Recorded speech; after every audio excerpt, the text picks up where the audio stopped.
Knowledge has become the new capital, the new currency for business in the new millennium. Creative people with a computer linked to the internet can enter the marketplace overnight, challenging established companies on the other side of the globe.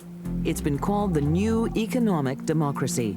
And for organizations to compete successfully in the future, they will have to become skilled at knowledge creation, knowledge gathering, and knowledge management.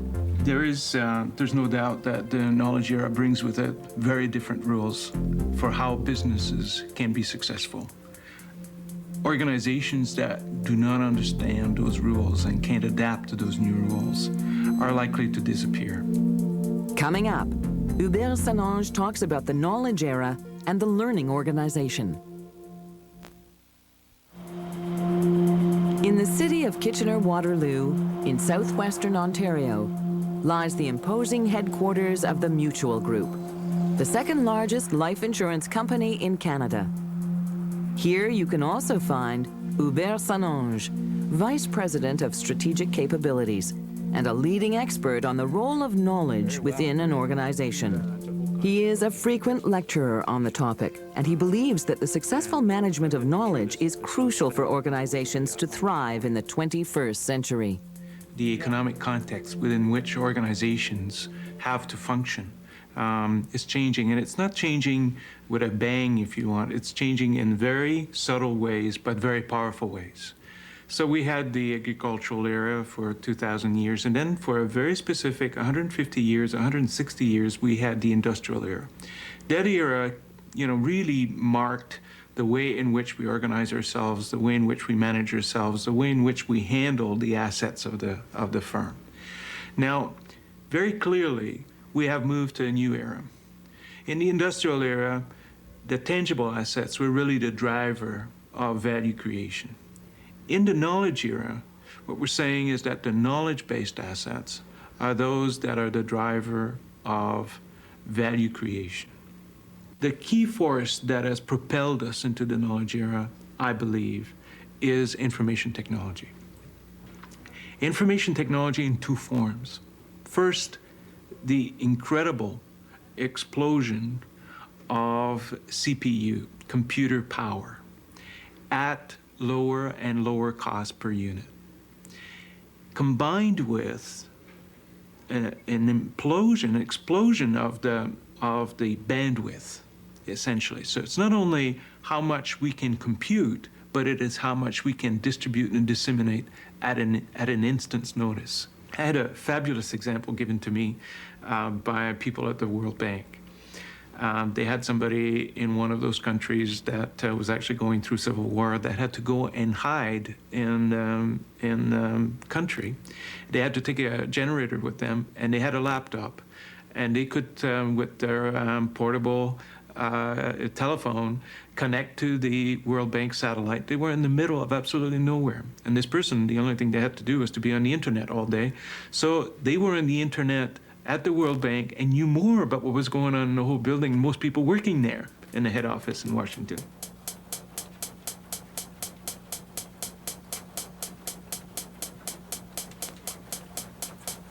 What is being produced and what is being valued the most by the customer is in fact more the knowledge exchange than it is the exchange of concrete products.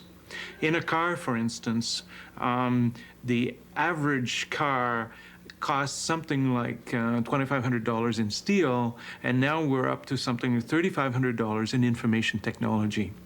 So what we're saying is that when we buy a car, we're really buying a whole lot of knowledge embedded into this car, that when I take this car to the dealership will plug its computer into the car and find out what's going on with the car. So when I buy a car, I buy a knowledge package as well as a piece of tangible asset. Now, more and more, this knowledge component of what a firm offers becomes, in fact, the majority, the greatest part of the value created by the company. What we're really talking about now is that the customer is at the front end. Customers' requirements and aspirations is what we need to tie into. And we need to surround the customer in order to meet those aspirations, because they're no longer segmented neatly by the way in which we manufacture things. We now need to bring those solutions and services in an integrated manner to the customer. Let me apply this to our own company here at Mutual Life. We're a financial services company. And when we look at what we have as a company in this new context of the knowledge era, we really have three things. We have a capital base, we have a bunch of money, and we use knowledge, which is the second component, to offer solutions to clients, and we bring those solutions to clients through technology. Now, what's interesting is that in the knowledge era, capital is like mercury. It flows worldwide based on the highest level of yield given equal risk.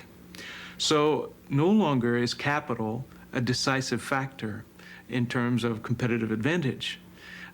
If you have more capability, more knowledge-based assets, in other words, you will have the ability to attract all the capital that you want or need. So what makes the difference now is the knowledge and the technology, both intangible assets.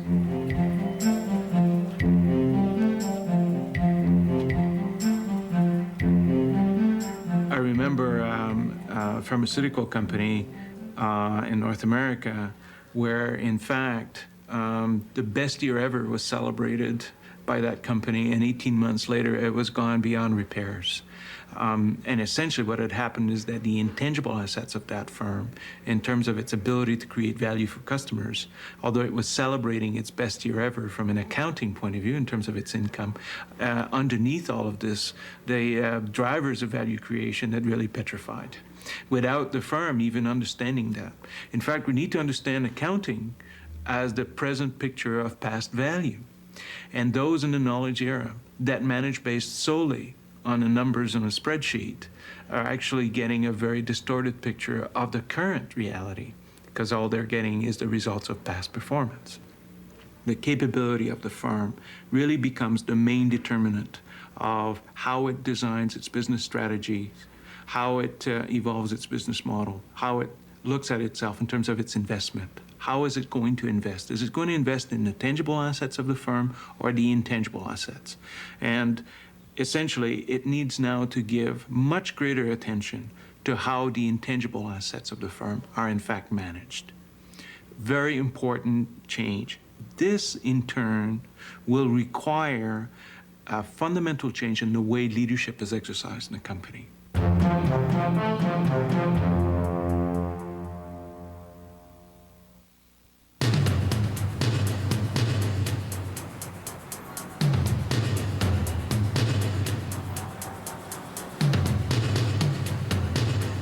So if a firm is to actively manage its intangible assets, it needs to have a different view of what happens inside the firm.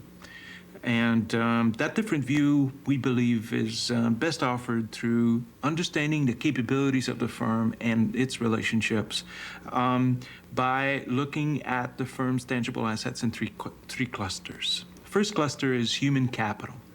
And by human capital, we mean the sum of the skills of all the individuals in the company. The second cluster is what we refer to as structural capital. And these are the embedded capabilities of the organization, its culture, its business processes, its structure, its strategies, the quality of the overall leadership of the firm. These are the components of the structural capital, if you want. So they're different from the human capital. The human capital goes home every night. Those structural capital elements, in fact, stay embedded in the firm. They're captured. The third cluster is customer capital. Customer capital is the depth and the width of the relationships with customers, sustainability, overtime durability of the relationship, and profitability of those relationships. So the customer capital of a firm is essentially indicating its potential for value creation. So that, in fact, there's only one route to financial capital from there to making money on a sustainable basis, and it is through customer capital. Your customer capital goes down, it means that it's only a matter of time before financial capital or financial results will actually